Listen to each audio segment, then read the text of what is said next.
have the right place. Okay. Hi, I'm Ben Christensen. I'm Randy Christensen, and we are talking about some tearaway clothing. I wanted to take a moment today to talk with you about tearaway costuming.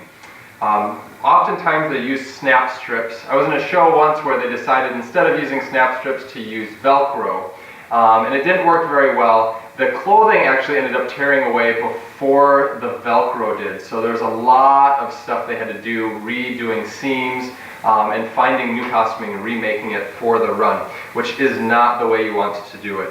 Snap strips, on the other hand, hold when they need to and they give away when you apply the pressure. Now, in the TV show Fake Off that I was able to be in with Push Physical Theater, our first piece was called Super Bowl, and during that piece, Darren wore 7 different costumes, 6 of them tearaways. And we use snap strips on every single costume. It's able to tear away cleanly and quickly. It does take a little bit of practice. You need to have a clean pull down and backward quickly all the way to the completion of the tear.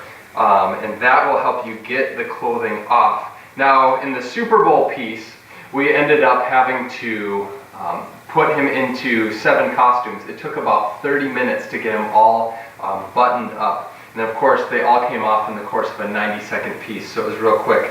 But once you get them all buttoned up and ready to go, it looks great, especially if you added in the things like we talked about earlier with the slapstick.